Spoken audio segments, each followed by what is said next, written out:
بسم الله الرحمن الرحيم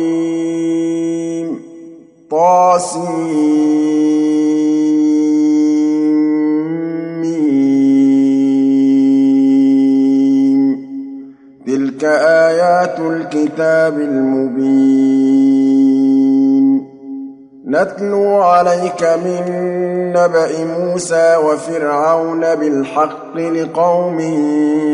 يؤمنون إن فرعون علا في الأرض وجعل أهلها شيعا يستضعف طائفة منهم يذبح أبناءهم ويستحيي نساءهم إنه كان من المفسدين ونريد أن نمن على الذين استضعفوا في الأرض ونجعلهم أئمة ونجعلهم الوارثين ونمكن لهم في الأرض ونري فرعون وهامان وجنودهما منهم ما كانوا يحذرون وأوحينا إلى أم موسى أن أرضعيه فإذا خفت عليه فألقيه في اليم ولا تخافي ولا تحزني إنا رادوه إليك وجاعلوه من المرسلين فالتقطه آل فرعون ليكون لهم عدوا وحزنا إن فرعون وهامان وجنودهما كانوا خاطئين وقالت امرأة فرعون قرة عين لي ولك لا تقتلوه عسى أن ينفعنا أو نتخذه ولدا وهم لا يشعرون وأصبح فؤاد أم موسى فارغا إن كادت لتبدي به لولا أن ربطنا على قلبها تكون من المؤمنين وقالت لأخته قصيه فبصرت به عن جنب وهم لا يشعرون وحرمنا عليه المراضع من قبل فقالت هل أدلكم على أهل بيت يكفلونه لكم وهم له ناصحون فرددناه إلى أمه كي تقر عينها ولا تحزن ولتعلم أن وعد الله حق ولكن أكثرهم لا يعلمون ولما بلغ أشده واستوى آتيناه حكما وعلما وكذلك نجزي المحسنين ودخل المدينة على حين غفلة من أهلها فوجد فيها رجلين يقتتلان هذا من شيعته وهذا من عدوه فاستغاثه الذي من شيعته على الذي من عدوه فوكزه موسى فقضى عليه قال هذا من عمل الشيطان إنه عدو مضل مبين قال رب إني ظلمت نفسي فاغفر لي فغفر له إنه هو الغفور الرحيم قال رب بما أنعمت علي فلن أكون ظهيرا للمجرمين فأصبح في المدينة خائفا يترقب فإذا الذي استنصره بالأمس يستصرخه قال له موسى إنك لغوي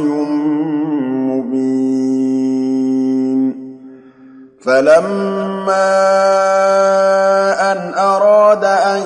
يبطش بالذي هو عدو لهما قال يا موسى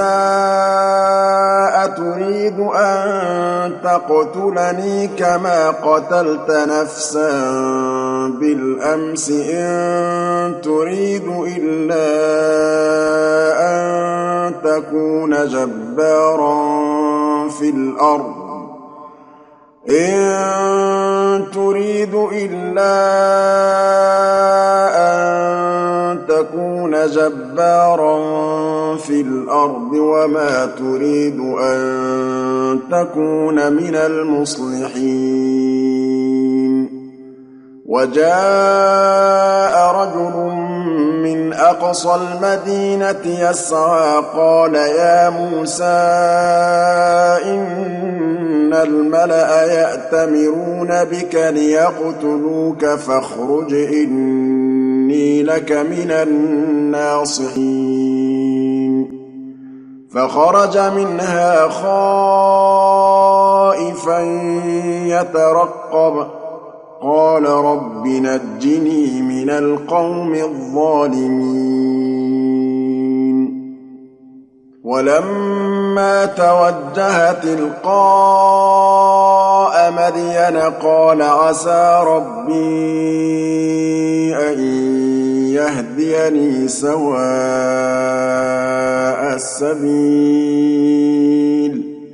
ولما ورد ماء مدين وجد عليه أمة من الناس يسقون ووجد من دونهم امرأتين تذودان قال ما خطبكما قالتا لا نسقي حتى يصدر الرعاء وأبونا شيخ كبير فسقى لهما ثم تولى إلى الظل فقال رب إني لما أنزلت إلي من خير فقير فجاءته إحداهما تمشي على استحياء قالت إن أبي يدعوك ليجزيك أجر ما سقيت لنا فلما جاءه وقص عليه القصص قال لا تخف نجوت من القوم الظالمين قالت إحداهما يا أبت استأجره إن خير من استأجرت القوي الأمين قال إني أريد أن أنكحك إحدى ابنتي هاتين على أن تأجرني 8 حجج فإن أتممت 10 فمن عندك وما أريد أن أشق عليك ستجدني إن شاء الله من الصالحين قال ذلك بيني وبينك أيما الأجلين قضيت فلا عدوان علي والله على ما نقول وكيل فلما قضى موسى الأجل وسار بأهله آنس من جانب الطور نارا قال لأهلهم كثوا إني آنست نارا لعلي آتيكم منها بخبر أو جذوة من النار لعلكم تصطلون فلما أتاها نودي من شاطئ الوادي الأيمن في البقعة المباركة من الشجرة أن يا موسى إني أنا الله رب العالمين وأن ألق عصاك فلما رآها تهتز كأنها جان ولا مدبرا ولم يعقب يا موسى أقبل ولا تخف إنك من الآمنين أسلك يدك في جيبك تخرج بيضاء من غير سوء واضمم إليك جناحك من الرهب فذلك برهانان من ربك إلى فرعون وملئه إنهم كانوا قوما فاسقين قال رب إني قتلت منهم نفسا فأخاف أن يقتلون وأخي هارون هو أفصح مني لسانا فأرسله معي يرد أن يصدقني إني أخاف أن يكذبون قال سنشد عضدك بأخيك ونجعل لكما سلطانا فلا يصلون إليكما بآياتنا أنتما ومن اتبعكما الغالبون فلما جاءهم موسى بآياتنا بينات قالوا ما هذا إلا سحر مفترى وما سمعنا بهذا في آبائنا الأولين وقال موسى ربي أعلم بمن جاء بالهدى من عنده ومن تكون له عاقبة الدار إنه لا يفلح الظالمون وقال فرعون يا أيها الملأ ما علمت لكم من إله غيري فأوقد لي يا هامان على الطين فاجعلني صرحا لعلي أطلع إلى إله موسى وإني لأظنه من الكاذبين واستكبر هو وجنوده في الأرض بغير الحق وظنوا أنهم إلينا لا يرجعون فأخذناه وجنوده فنبذناهم في اليم فانظر كيف كان عاقبة الظالمين وجعلناهم أئمة يدعون إلى النار ويوم القيامة لا ينصرون وأتبعناهم في هذه الدنيا لعنة ويوم القيامة هم من المقبوحين ولقد آتينا موسى الكتاب من بعد ما أهلكنا القرون الأولى بصائر للناس وهدى ورحمة لعلهم يتذكرون وما كنت بجانب الغربي إذ قضينا إلى موسى الأمر وما كنت من الشاهدين ولكننا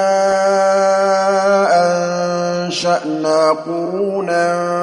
فتطاول عليهم العمر وما كنت ثاويا في أهل مدين تتلو عليهم آياتنا ولكننا كنا مرسلين وما كنت بجانب الطور إذ نادينا ولكن رحمة من ربك لتنذر قوما ما أتاهم من نذير من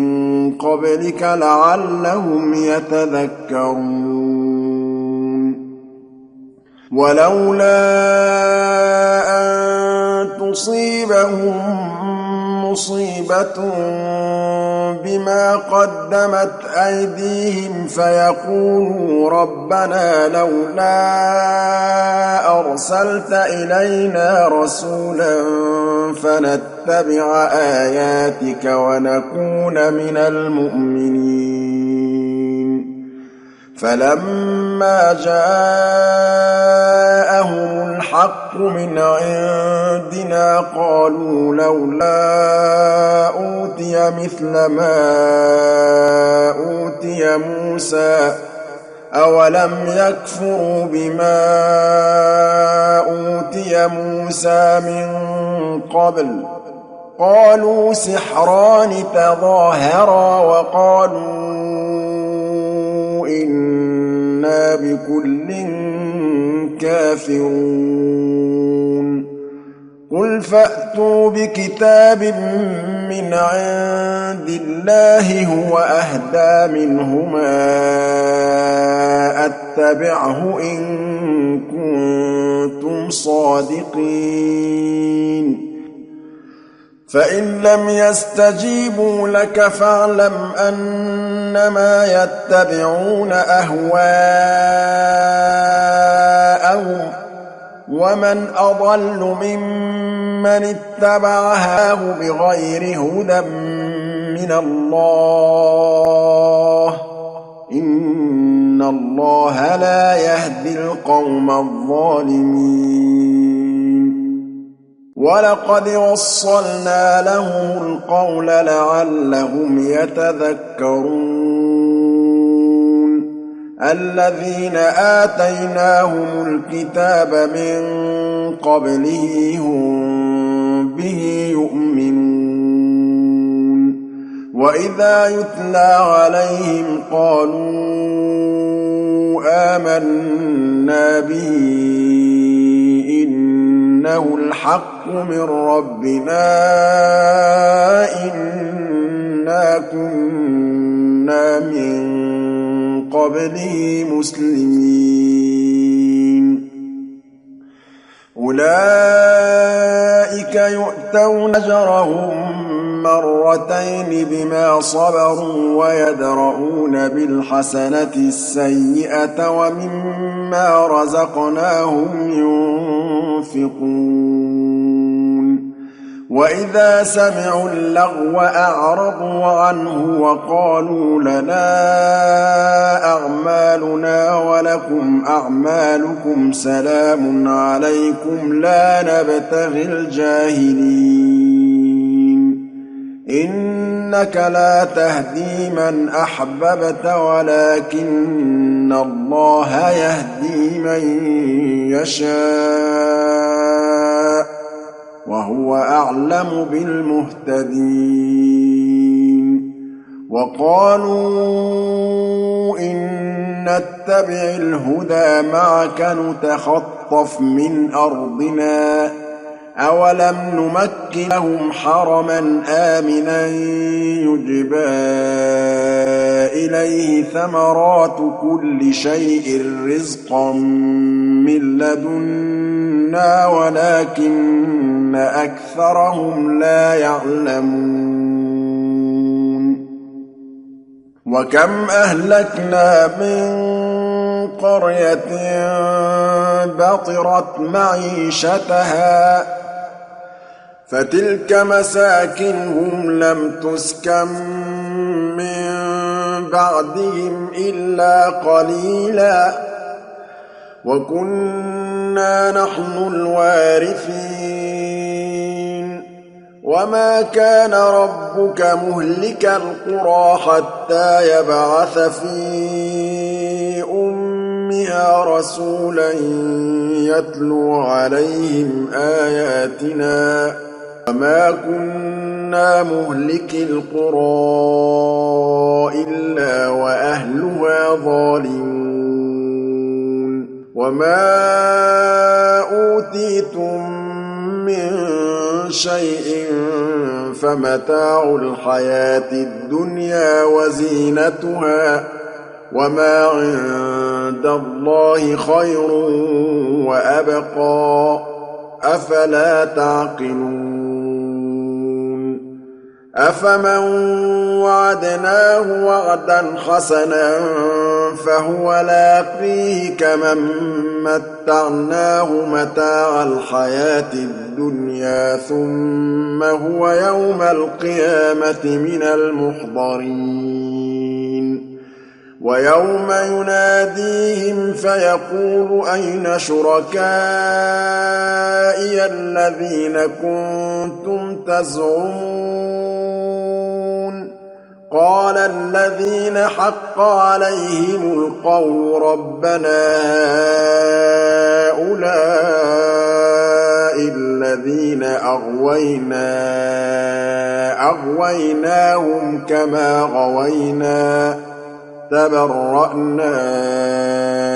إليك ما كانوا إيانا يعبدون وقيل ادعوا شركاءكم فدعوهم فلم يستجيبوا لهم ورأوا العذاب لو أنهم كانوا يهتدون ويوم يناديهم فيقول ماذا أجبت المرسلين فعميت عليهم الأنباء يومئذ فهم لا يتساءلون فأما من تاب وآمن وعمل صالحا فعسى أن يكون من المفلحين وربك يخلق ما يشاء ويختار ما كان لهم الخيرة سبحان الله وتعالى عما يشركون وربك يعلم ما تكن صدورهم وما يعلنون وهو الله لا إله إلا هو له الحمد في الأولى والآخرة وله الحكم وإليه ترجعون قل أرأيتم إن جعل الله عليكم الليل سرمدا إلى يوم القيامة من إله غير الله يأتيكم بضياء أفلا تسمعون قل أرأيتم إن جعل الله عليكم النهار سرمدا إلى يوم القيامة من إله غير الله يأتيكم بليل تسكنون فيه أفلا تبصرون ومن رحمته جعل لكم الليل والنهار لتسكنوا فيه ولتبتغوا من فضله ولعلكم تشكرون ويوم يناديهم فيقول أين شركائي الذين كنتم تزعمون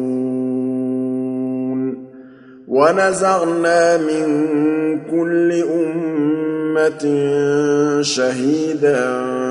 فقلنا هاتوا برهانكم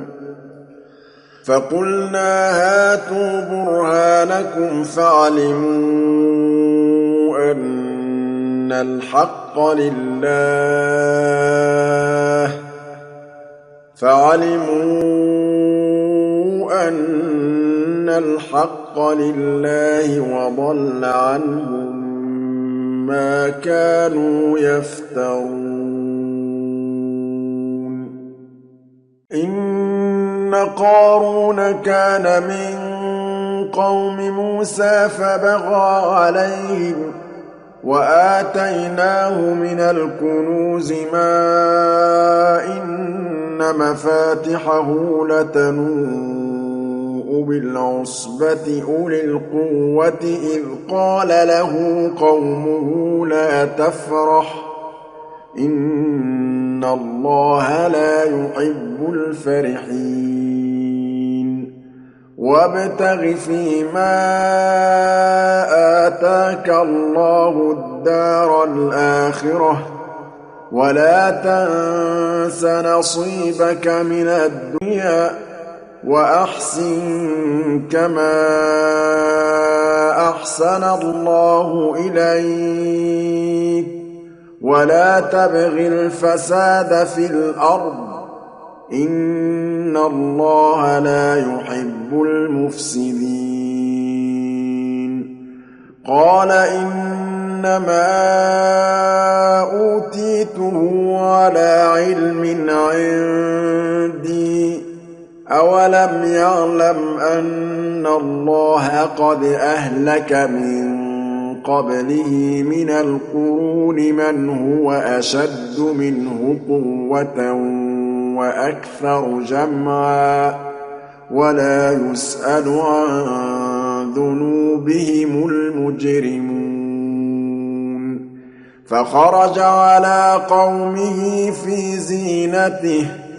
قال الذين يريدون الحياة الدنيا يا ليت لنا مثل ما أوتي قارون إنه لذو حظ عظيم وقال الذين أوتوا العلم ويلكم ثواب الله خير لمن آمن وعمل صالحا